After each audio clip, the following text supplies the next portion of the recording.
The cold had teeth. It gnawed through the thin fabric of her tunic and sank into the marrow of her bones, a relentless, patient predator that had been devouring her for 3 days. Sera dragged herself forward through the snow, her fingers clawing at the frozen earth, her legs trailing behind her, like dead things. They were dead things. They had been since she was 12 years old, since the night her father had ordered the pack healer to set them wrong on purpose, to twist the bones so they would never carry her weight again.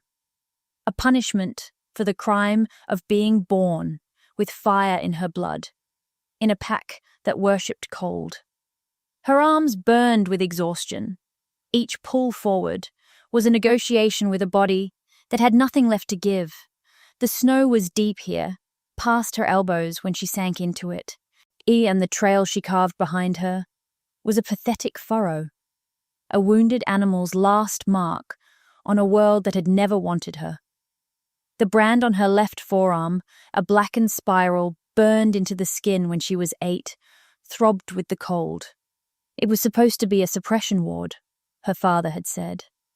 A seal to keep the fire banked. To keep the pack safe from her.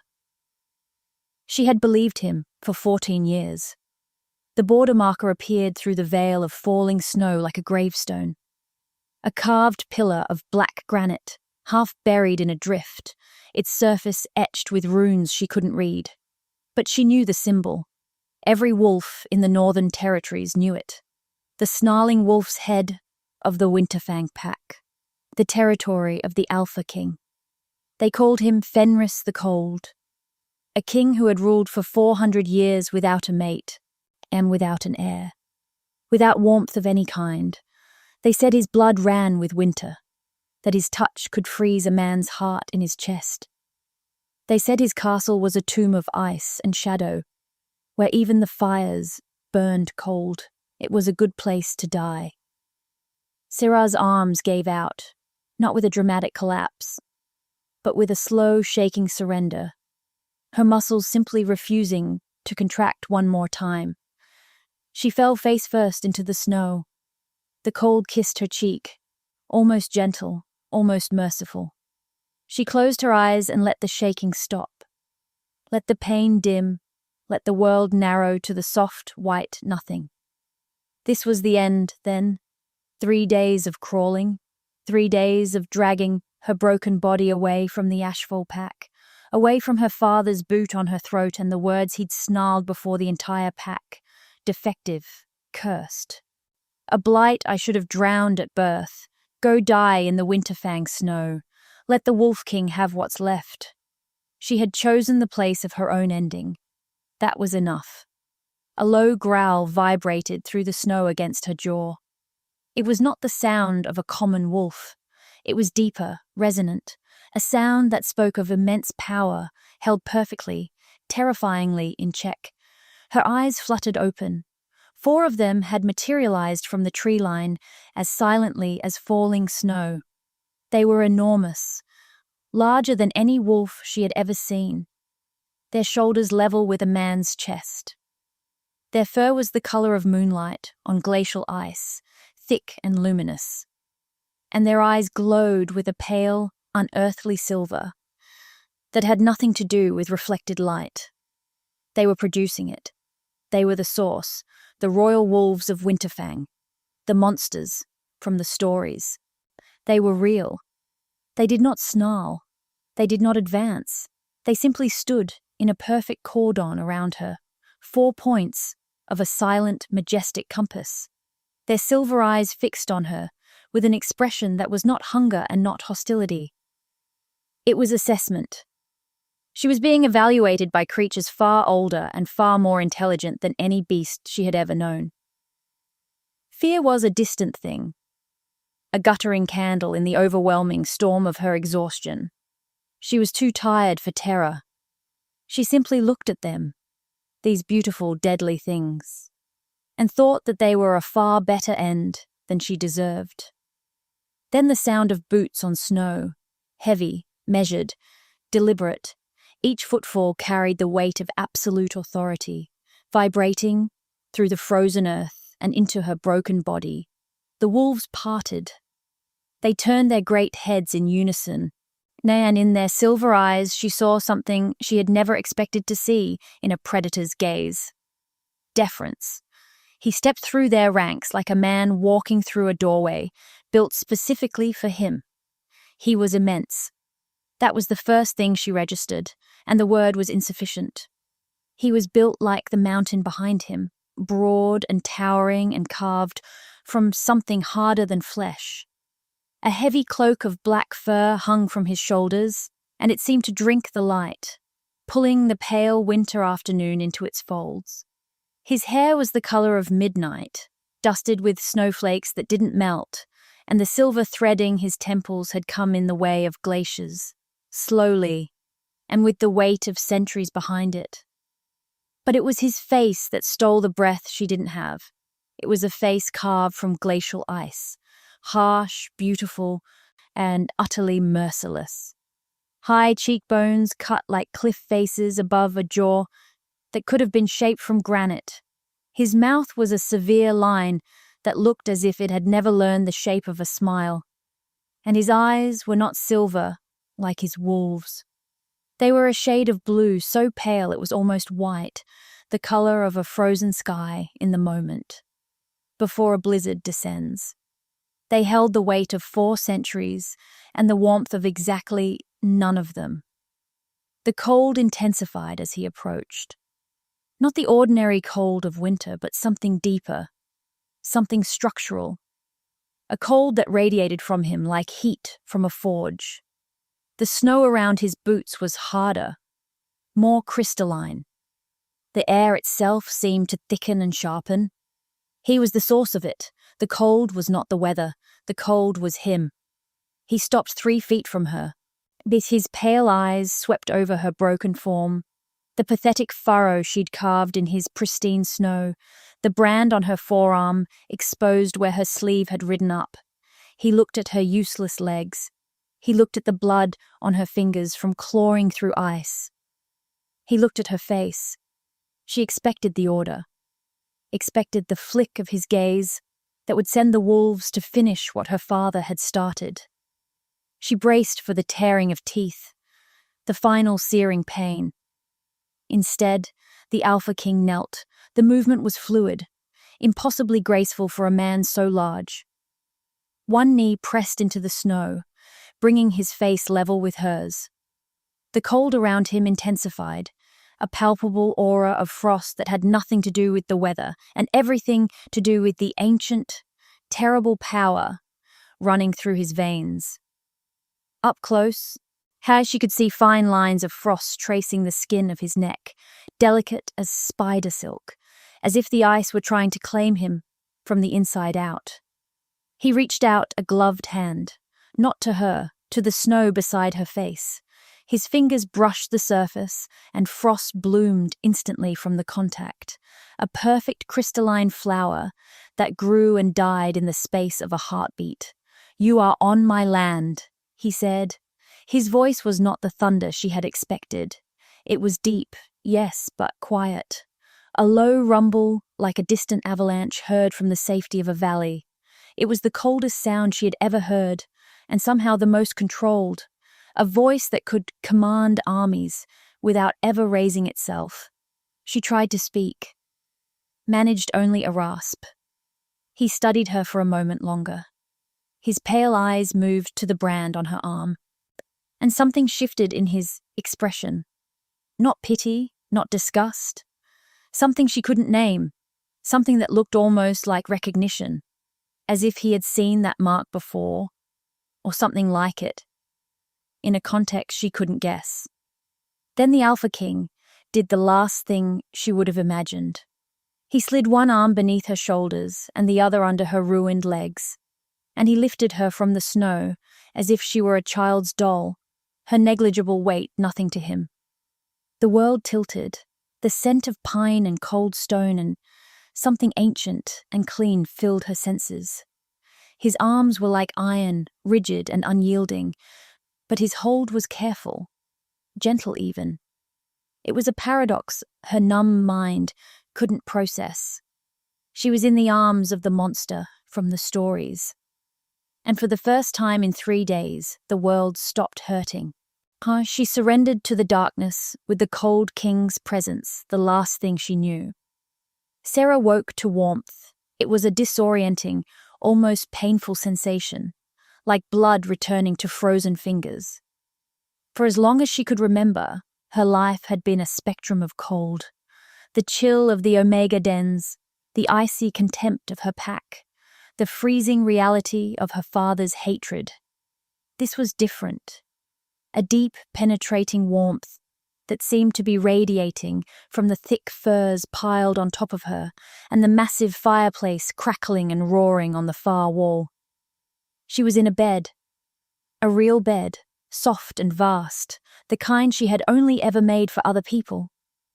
The room was hewn from dark stone, but rich tapestries covered the walls, and thick rugs covered the floor.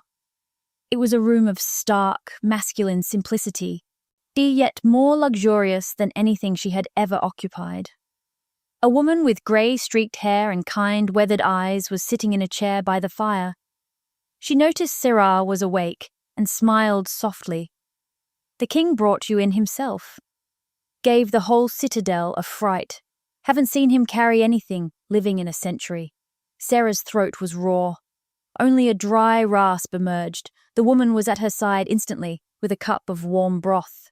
"Easy now. I am Maren, the pack healer. You were half frozen when he laid you down. Another hour and you would have been beyond my help." The broth was a balm, spreading warmth from her throat to her stomach to her frozen core. Memory returned in a flood. The snow, the wolves, the cold king. "My legs," Sera managed. Maren's expression was gentle but grim. "I've done what I can, child. The bones were set deliberately wrong. The damage is old and deep. Whoever did this to you wanted it permanent." Sera nodded. She knew. Her father had made certain she would never walk again. It was part of the price for the fire he said she carried, the fire that had killed her mother in childbirth. A debt he had made her pay every day of her life. As if summoned by her thoughts, the door opened. Fenris entered, and the room changed. The air grew colder by several degrees. The roaring fire in the hearth seemed to shrink, its flames pulling back as if flinching from his presence. He filled the doorframe completely, his dark figure blotting out the corridor light. He had shed his outer furs and wore a simple black tunic, but it did nothing to diminish the sheer, crushing weight of his presence. He dismissed Maren with a nod. The healer bowed her head and left, pulling the heavy door shut behind her. They were alone. He did not approach the bed. He stood by the fire, one hand resting on the stone mantelpiece. A faint tracery of frost appeared instantly where his fingers touched, delicate veins of ice that spread across the stone and then vanished as he lifted his hand. Sera stared. The cold wasn't just an aura. It was in him. It was real, and it was active, and it was trying to escape through his skin. "You are from the Ashfall pack," he stated. It wasn't a question. She swallowed and nodded, pulling the furs tighter around herself. "They exiled you, left you to die at my border." "Why?" Shame, hot and familiar, washed over her. "I am an Omega. I cannot walk. I am a burden." The words tasted like ash, the same words she had heard her entire life. But his pale eyes narrowed slightly. He seemed to be looking not at her, but through her, weighing something only he could see. "Burdens are discarded quietly," he said. "They are not dragged to the border of their king's most powerful rival and left as a message. Your father was not disposing of you. He was insulting me." The observation was clinical and accurate, and it cut her to the bone. He turned his gaze back to the fire, and she watched the flames shrink another inch from him. "In my lands," he said, his voice low and hard, "we do not leave wolves to die in the snow. No matter their rank, no matter their weakness. It is the first law. Hope, a fragile, treacherous thing, flickered in her chest. She crushed it. Hope was a cruelty she couldn't afford. He turned back to her, and the hope died under the icy weight of his gaze. But I do not harbour strays. Your presence complicates things. My pack sees a broken Omega from a hostile clan, carried into the heart of Winterfang by their king. They are confused. They are wary. I will leave, she said quickly, as soon as I am able. I will not be a burden here. You cannot leave, he said flatly. You would not survive a day, and I will not have your corpse on my territory. He moved from the fire to the foot of her bed. He was so tall she had to crane her neck to look up at him. The cold that radiated from his body pressed against her skin like a physical force. This is the arrangement, he said. You will stay. You will have this room. You will have food, warmth, and the healer's care. You will be safe from the cold and from your father. Every word was a gift she had never dared dream of. Safety, warmth, food. She waited for the price. There was always a price. In return, he continued, his voice dropping, you will remain in these chambers. You will not speak of your past. You will not question my pack. You will not leave without my permission. You are a ghost here. She nodded. To be a ghost was infinitely better than being a corpse. I am not doing this out of kindness, he added, and the words carried a sharp edge, as if the very concept disgusted him. Your father's insult requires a response. Keeping you alive is that response. The words stung, but they were only confirming what she already believed. She was a chess piece, a political gesture. It made a cold, brutal kind of sense. Thank you, Alpha King, she whispered, lowering her eyes. My name is Fenris, he said. Then he was gone, and the room instantly felt warmer and emptier. And she realized that both sensations could exist in the same moment, and that this was going to be a problem. The days fell into a rhythm she hadn't known she was capable of learning. Maren visited each morning, bringing food and tending to the raw wounds Sera had scraped into her skin during her crawl. She helped her to a chair by the fire, and Sera would sit there, staring into flames that danced without fear now that the king was elsewhere. She obeyed the rules. She was a ghost. She was invisible. And she began, without intending to map his world. Fenris visited once each evening. He would stand by the door, arms crossed, jaw tight, and ask a single question. Do you need anything? She would shake her head. He would nod and leave. A ritual, a duty. He was checking on his political pawn, nothing more. But she noticed things. Her door had a lock on the inside. She had tested it the first night, hands trembling. Unable to believe it worked. She had never in her life slept behind a door she could lock from within. She tested it 3 more times before she trusted it. Someone had installed it recently, the metal still bright, the mechanism smooth with fresh oil. She noticed that the corridor outside her chambers was always warm, despite the frost that coated every other hallway in the citadel. She noticed that a heavy fur-lined cloak had appeared draped over the back of her chair one morning, too fine for a servant, with no note, no explanation. She noticed the loneliness. Not hers, his. The evidence was everywhere, carved into the architecture of his domain. The great hall held a table that could seat 40, but only one chair showed where. A chess set in his study had pieces arranged mid-game against an opponent who had clearly stopped playing decades ago. Books lay open on surfaces throughout the citadel, as if someone had stood up mid-sentence and never returned. A cup sat beside a kettle in his study each morning. Always one, always clean, beside a kettle that was always filled for 2. The king was an island. His people moved around him the way water moves around a glacier, accommodating, respectful, never touching. Not because they feared him, she realized after watching long enough. Because they loved him and didn't know how to reach across the cold. One morning, a wolf appeared at her door. It was one of the 4 who had found her in the snow, the largest of them, a female with fur like liquid moonlight and eyes that held a terrifying intelligence. It padded into the room, sniffed the air, and then lay down across the threshold like a living barricade. It didn't leave. Maren nearly dropped her tray when she arrived. "That is Vala," she breathed, "the king's eldest wolf. She has not bonded with anyone except Fenris in 200 years. The wolf lifted her head, regarded Maren with patient contempt, and laid it back down. Sera didn't understand it, but she didn't question it either. Vala's warm, heavy weight across her doorway felt like something she hadn't earned, but desperately needed. She began to notice the curse advancing. It was subtle at first. The frost patterns on the walls near his chambers spread further each morning, delicate veins of ice that crept along the stone like a slow disease. The trembling in his bare hand, which she'd first noticed as faint, it grew more pronounced by evening. His skin grew paler.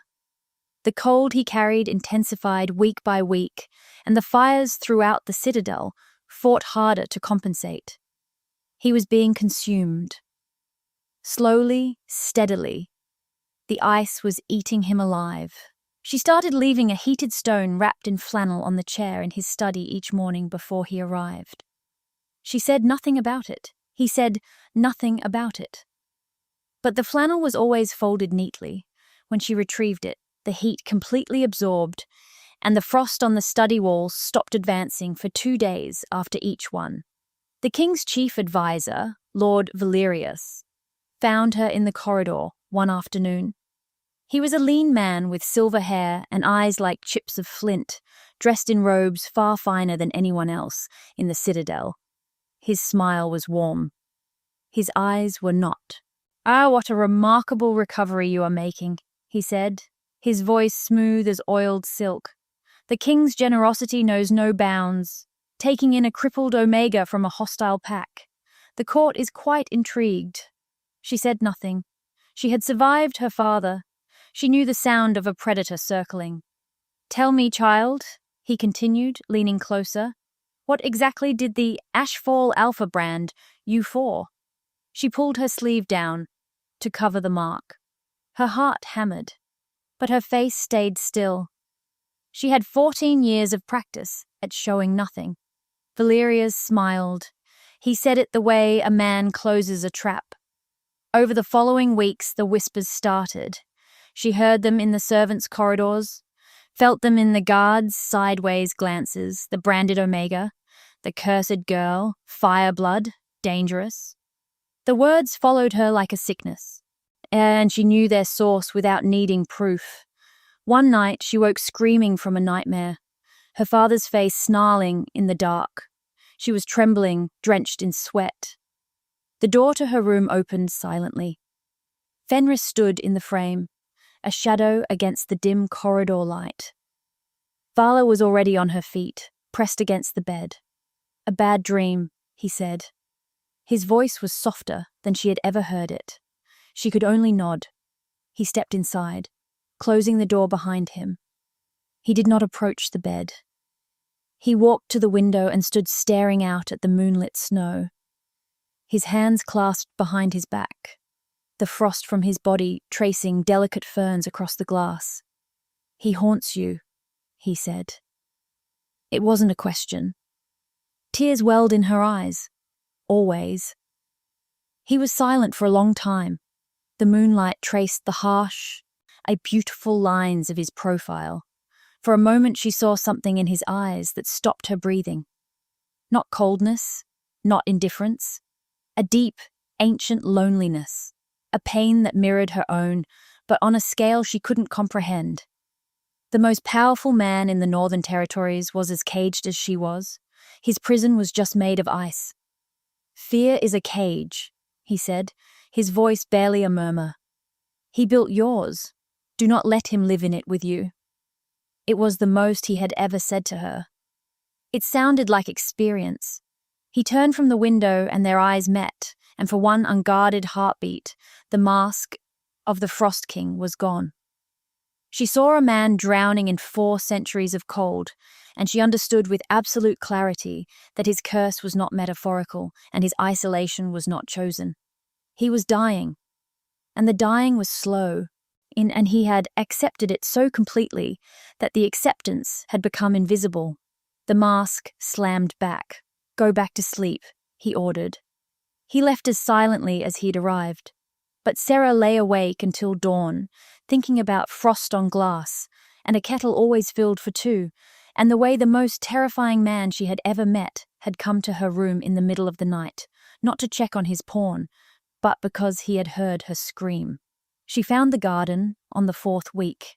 Behind the citadel, sheltered by high stone walls, a greenhouse of iron and glass protected a space of withered brown stalks and frozen earth. It had been beautiful once. She could see the bones of it beneath the decay, the trellises, the stone paths, the fountain now choked with ice. This was the Queen's garden, Maren told her softly, before Fenris. Before the curse fully took hold. No one has touched it in a century. He will not allow it. Sera said nothing. But the next day, when no one was looking, she wheeled herself to the garden. In the chair Maren had found for her.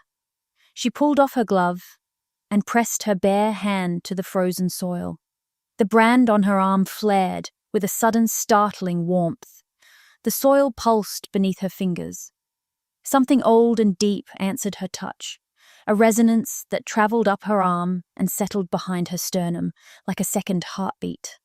A single green shoot, impossibly bright against the frozen earth, pushed through the soil where her palm had been. She snatched her hand back, stared at the shoot, stared at her hand. The warmth faded slowly from the brand, leaving it tingling. She left the garden and didn't go back for 3 days. But the shoot was still there when she returned, green and alive and stubbornly growing in the dead Queen's garden. Fenris came to her chambers on the 32nd night. He stood by the fire, which had obediently shrunk to half its size, and did not look at her for a long time. "I know what you are," he said quietly. Her blood froze. Every survival instinct she possessed screamed at her to deny, to deflect, to make herself small. "Since the snow," he continued, his voice barely above a murmur. "When I lifted you, the frost on my arms retreated. For the first time in decades. Just for a moment. Just where your skin touched mine." She couldn't breathe. He turned to face her. His pale eyes held hers with an intensity that was almost unbearable. "You are fireblood, a sunborn, the elemental inverse of my curse. Your father didn't brand you to protect his pack. He branded you to suppress what you are, because what you are is the one thing in this world that could undo everything his alliance with the cold depends on." Sera's hands were shaking. She pressed them flat against the arms of her chair. The brand was pulsing with warmth, as if it knew it was being discussed. "Why didn't you tell me?" she whispered. He was quiet for a moment. "Because the willing bond cannot be forced. The cure for what is killing me requires a choice freely given. I could not tell you what you are, and then ask you to save me. The two cannot exist in the same breath, without the asking becoming a cage."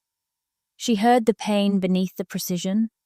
She heard what it cost him to have known for 32 days, that the woman sleeping behind a locked door 20 feet from his chambers carried the only warmth that could save his life, and to have said nothing. To have waited, to have left heated stones and cloaks and a wolf at her door, and never once asked for the thing he needed most. "You are the only warmth that has ever made it stop," he said, and his voice cracked on the last word, the first break in his control she had ever witnessed. Rage flooded her, hot and bright and cleansing. Not at him. At the grotesque unfairness of it. At her father, who had crippled her to prevent this. At the brand that had kept her power sleeping. At every wolf who had ever called her cursed for carrying the one gift that could have healed a dying king. "You should have told me," she said, and her voice was steady in a way it had never been before. He nodded. His jaw was tight. "Yes, They stared at each other across the firelit room. The silence was the most honest thing that had ever existed between them. She didn't forgive him. Not yet. But she stopped pretending she was just a ghost. And he stopped pretending she was just a pawn. And the space between those two concessions was the first real ground they had ever stood on together. Lord Valyrias struck 6 days later. He had assembled a delegation from 3 allied pacts and petitioned the court for a formal inquiry into the branded Omega harbored in the king's citadel. He cited ancient laws about firebloods in northern territories. He presented testimony from Ashfall wolves, who swore she had killed her own mother with her cursed power. He demanded her removal, her imprisonment, or her execution. The great hall was full. Every lord, as every warrior, every servant pressed against the walls to watch. Valyrias stood in the center of the stone floor, with a scholar's parchment and a predator's smile, laying out his case with the smooth, relentless precision of a man who had been building this weapon for weeks. Sera sat in her wheeled chair at the edge of the hall. Meryn had tried to keep her away, but she had refused. If they were going to decide her fate, she would watch them do it. Fenris sat on his throne of dark stone. His expression hadn't changed since Valyrias began speaking. The frost around him was thick today, coating the arms of his throne, climbing the stone behind him. Bad day. One of the worst she had seen. His bare hand trembled against the armrest, and the veins beneath his skin were nearly black. "The girl is fireblood," Valyrias declared, his voice ringing with righteous authority, branded and suppressed by her own father for the protection of his pack. Her presence in this citadel is an act of recklessness that endangers every wolf in Winterfang. He turned to the visiting delegation. "I call upon the Northern Alliance to compel the king to remove this threat before she destroys everything we have built." The hall held its breath. Fenris looked at Valyrias. Then he looked at Sera, and in his pale, frosted eyes she saw the question he would never ask aloud, because asking would be a kind of pressure, and he had sworn to himself that he would never force her choice. She answered it. She placed her hands on the wheels of her chair and pushed herself forward into the center of the hall, into the space Valyrias occupied. The advisor stepped back, startled by her advance. She stopped in the open floor, in full view of every wolf in the citadel. She reached up and pulled her left sleeve to the elbow, bearing the brand. The black spiral was ugly against her pale skin, still raw at the edges, still angry. "My name is Sera," she said, and her voice carried to every corner of the silent hall. "My father broke my legs when I was 12 years old, to prevent me from ever reaching this kingdom. He branded me at 8 to suppress a power he was afraid of. I have crawled through snow and ice and 3 days of agony to arrive at this border, not because I chose it, but because it was the only direction left. I am fireblood, and I am here by my own will." The hall erupted in whispers. Valyrias opened his mouth to speak. Fenris stood. The sound of his chair pushing back silenced every voice in the room. The temperature dropped so sharply that breath misted and the torches along the walls guttered. "I was addressing my future queen," Fenris said, his voice low and absolute and aimed directly at Valyrias. "Your petition is denied. Your delegation may leave my mountain at dawn. Anyone who remains after that may take their concerns to my dungeons. Future queen." The words detonated in the silence. Every eye in the hall went wide. Valyrias's face drained of color, his mouth opening and closing without sound. The visiting lords stared. The guards stared. Meryn, standing by the far wall, pressed a hand to her mouth. Sera stared at the king. He stared back. The frost on his throne was retreating, just slightly, as if even the curse had been startled into silence. Future queen. He had bound her to him with 2 words, not as a cage, but as a a declaration so public and so absolute that no force in the northern territories could touch her without touching the throne. Valyrias recovered first. "You are making a catastrophic mistake," he hissed. Fenris did not look at him. His pale eyes remained on Sera, and in them she saw something she had never seen before. Not the controlled emptiness, not the ancient weariness. Something raw and fragile and terrified. Hope. Valyrias was escorted from the hall. The delegation followed. The court dispersed in stunned, whispering clusters, and Sera sat in her chair in the empty hall, the brand on her arm warm and pulsing, and thought about the fact that the most powerful man in the north had just remade his entire political landscape for a crippled Omega he'd found face down in the snow. The curse took him 4 days later. She was in the garden, her hands in the soil, coaxing green from the frozen earth when she felt it. A tremor through the stone, through the ground, through the bond she hadn't known was forming between them. A pulse of pure, killing cold that turned the air in her lungs to needles. She knew. Before the shouts reached her, before the guards came running, she knew. They found him in the throne room, collapsed on the stone floor. The frost had overtaken him completely. A thick layer of crystalline ice was spreading from his chest outward, encasing his body in a shell of supernatural cold. His skin was blue, his lips were white, his breath came in shallow, rattling gasps that grew further apart with each passing second. The great hall was frigid. The air hurt to breathe. The torches along the walls had gone out entirely, drowned by the cold pouring from his body. The throne behind him was sheathed in ice so thick it looked carved from a glacier. His wolves circled him, howling, their voices a chorus of grief that shook dust from the rafters. Maren was on her knees beside him. "His heart," she cried. "It's freezing. The curse. It's taking him." Sera wheeled herself through the crowd. Guards moved aside without being asked. Something in her face, in the set of her jaw, in the gold, beginning to glow beneath the skin of her branded arm, made them step back. Valyrias appeared in the doorway. He had not left the mountain after all. His face was a mask of solemn triumph. "It is as I warned," he said, his voice carrying over the chaos. "The king is lost. The curse claims its own. I will assume regency. No." The word left Sera's mouth as a whisper and landed like a thunderclap. She pushed herself out of the chair. Her legs screamed, buckled, refused to hold her. She fell to the stone floor. Pain shot through her hips, her knees, her ruined bones. She crawled.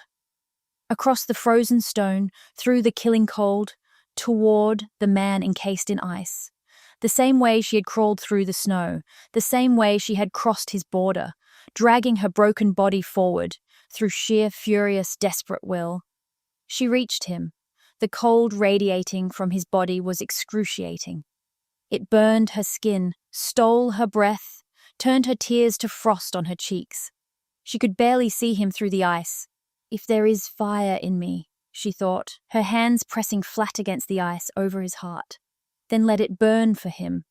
The brand on her arm erupted. Not with pain this time, but with light. A blinding, searing radiance that was not fire and not heat, but something purer, something older.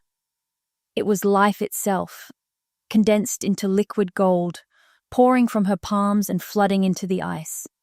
The crystal shell didn't melt, it vaporized. A thunderclap of steam exploded outward, drenching the hall in warm mist.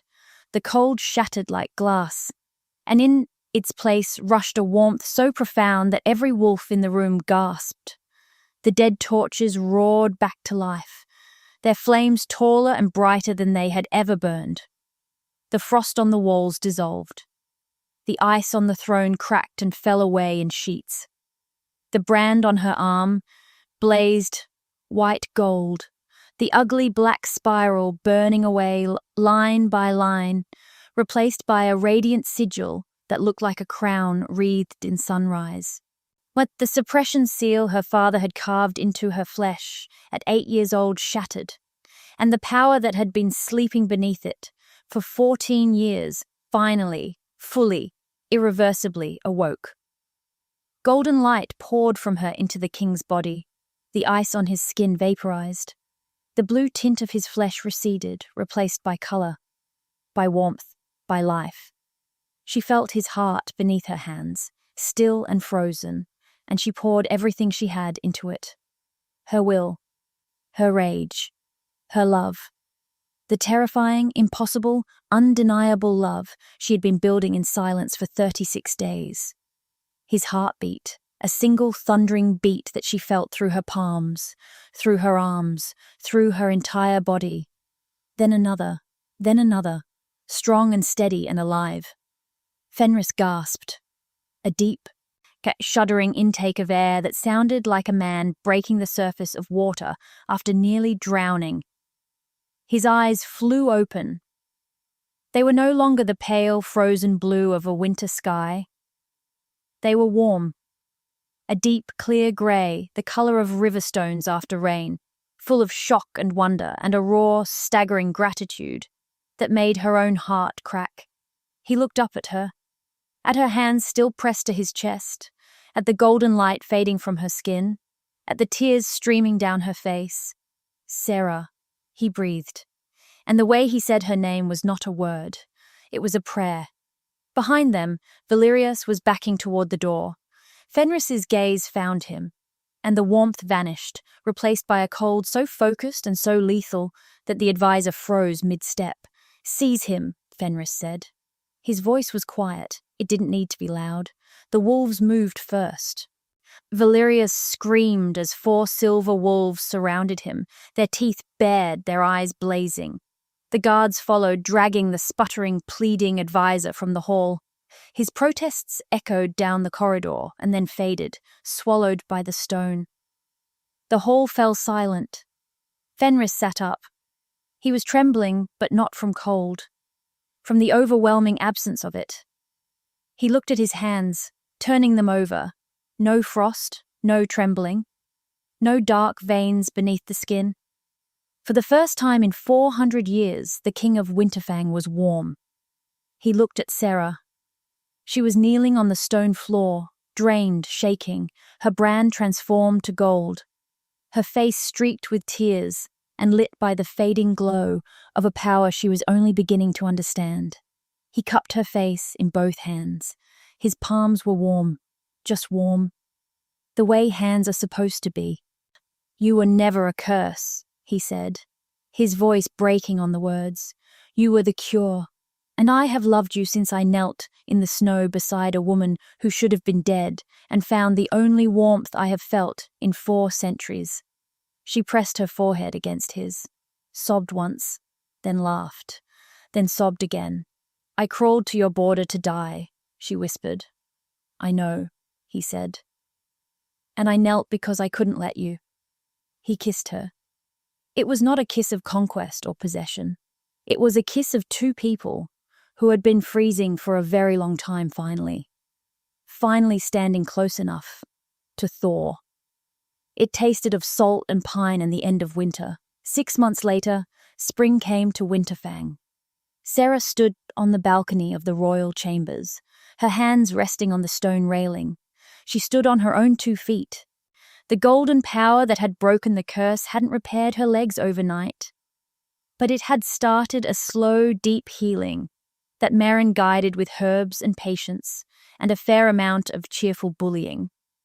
The first time she had taken a step without the chair, Fenris had watched her with more pride than if he'd conquered every territory in the north.